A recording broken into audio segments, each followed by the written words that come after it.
Now that Chromatic is out and you have the whole record, I wonder just like, where does it sit for you in your life? Does it influence you in any particular way, or do you relate to it in any particular way, or is it something you listen to all the time or at certain times, or how do you listen to it? I'm just interested in, the way that the art's made its way into your life. I think it inspired me again. I think I'm not a super creative person, but the minute that I saw the Chromatic ball and all this stuff, this is the fact that you even use the word wall, I got like inspired again. I wanted to create my own stuff. I wanted to get back into the color that I love. I'm so happy to see that the Stupid Love video was so bright, because I'm like, that's me. I'm like, I'm so bright. I feel so gloomy all the time. And then at the same time, I'm so bright. I am listening to it literally all the time, because I think, as you said before, that there is a certain type of darkness to this album, but at the same time, there is light in sound. It makes you feel good. And though maybe some people are like, whoa,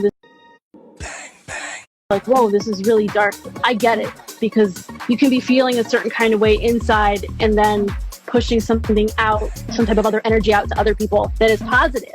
And I think that goes for a lot of us with mental illnesses. I myself suffer from horrible anxiety. I understand the pain that it is to sometimes sit there and feel like everybody's watching you, but at the same time, nobody is. Somebody's watching you, but they're not seeing you. I say that all the time. I say, I know people look at me, but I'm not sure if they see me. It's the way I see it. Like, you can hear somebody, but that doesn't mean you're listening to them. You have to truly listen to what somebody is saying. Yeah, it takes effort to understand. Well, I'm crying and I'm... a bright dancing thing for me, so... You are a really special little lady. Thank you. Thank you for sharing that with me, hearing from you personally what you feel. It really touches my heart, and it reminds me why I do what I do. And thank you for being on Gaga Radio. I love you, and I hope you have a beautiful day, and I hope our paths cross again, okay? I'm going Apple Music. I'm the worst thing and the best thing that's ever happened to all of you.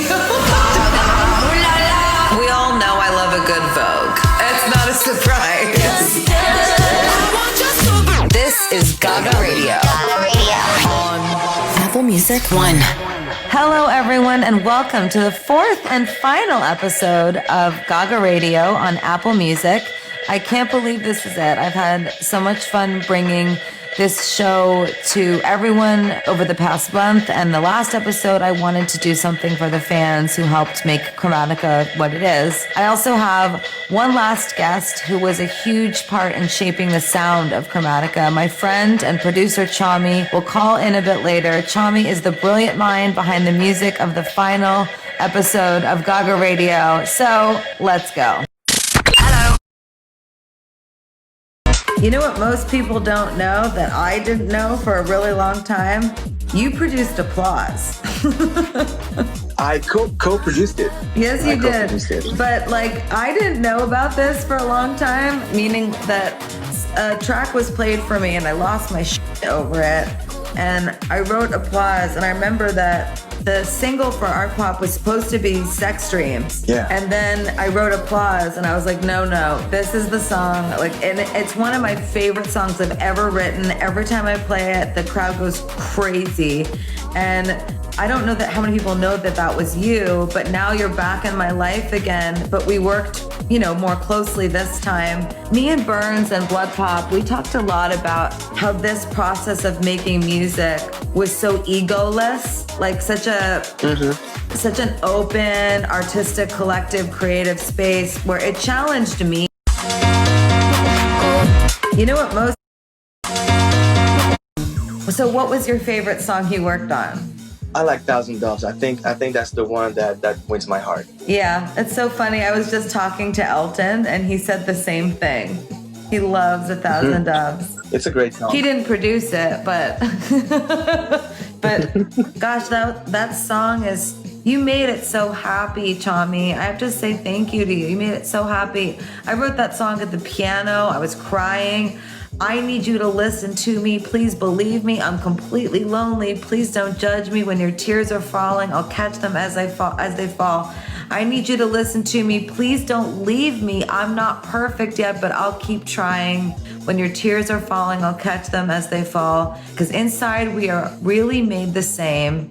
In life, waiting's just a stupid game. Lift me up, give me a start. Because I've been flying with some broken arms. Lift me up, just a small nudge, and I'll... So what was your favorite song you worked on? Flying Like 1,000 Doves. That's beautiful. Yeah. I could cry that you put that to dance music. That was I remember I wanted to redo the vocal because I thought it sounded like it was Joanne 2.0. Yeah. The reason is because I think it's one of the saddest vocals on the record. I think that vocal and maybe Fun Tonight are some of the saddest vocals on the record. But you took it and you made it dance, and Blood Pop did too. I mean, you made it something that I can jump around to. And I used to listen to it and I used to be like I used to skip it every time I listened to the album. And it was because it made me too sad, and I didn't want Chromatica to be sad. There's no sadness on Chromatica.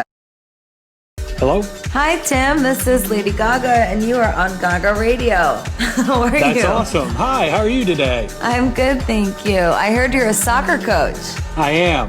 I coach a girls' soccer team in South Central Pennsylvania, the Lady Mustangs, actually. So that's so cool. You know, I used to spend a lot of time in Pennsylvania. It's beautiful. Well, thanks. So I was wondering, I heard that you're a fan. So first of all, I'd love to know, like, are you a new fan? Are you an old fan? Like, are you like someone that's been listening to my music for a long time, or is Chromatica kind of your first experience? No, I've been listening to you for a long time. I actually got my parents turned on to you when you did the album with Tony Bennett. My dad was a jazz drummer, and he's actually taken me to Tony Bennett concerts in the past, so... I love Tony.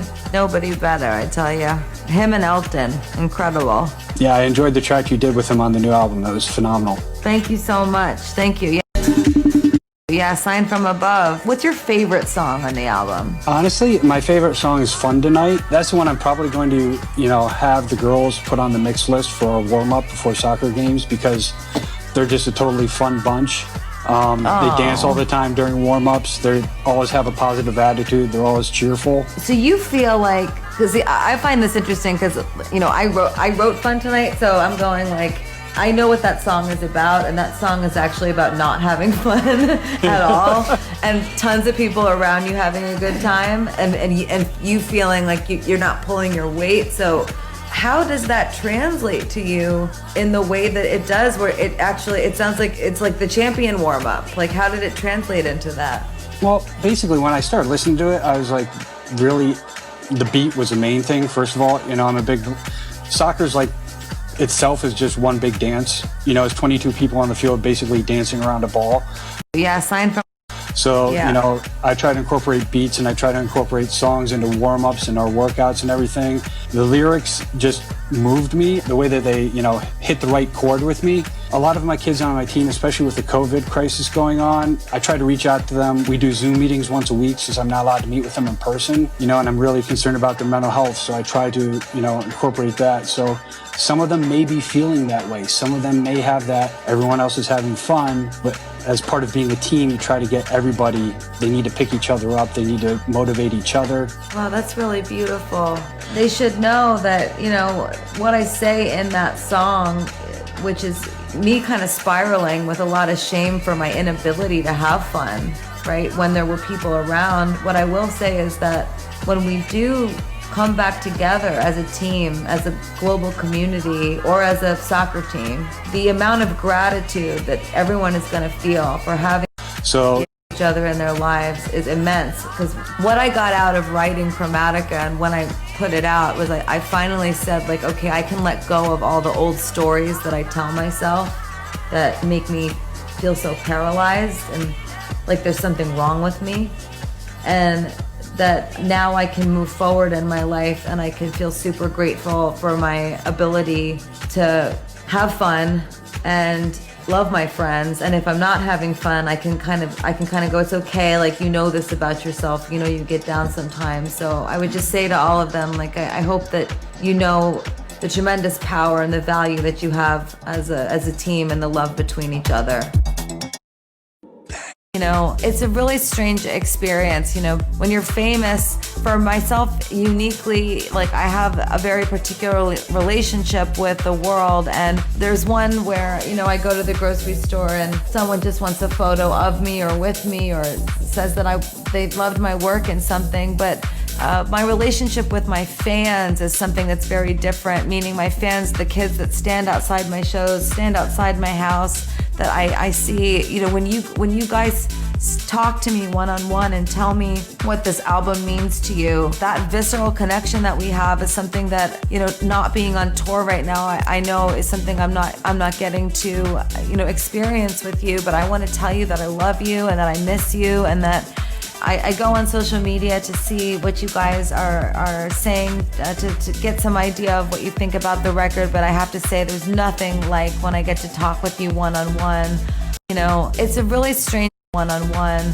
That's really very special to me, and if I could, I would be in Vegas right now high-fiving all of you and signing autographs after one of my shows. So thank you for taking the time to be on Gaga Radio, and thank you for the last, 15 years that you've been supporting me in my career and in my music, because like Elton and like Chami, I started when I was 4 years old playing piano by ear. I didn't want to learn how to read music yet, and then I did, and it was all she wrote from there. So until then, take care of each other out there. Please be safe. Speak your minds, raise your voices. I think it's such an important time to reflect on what we stand for in life and how we can stand up for each other. So I love you all, and I'll see you soon.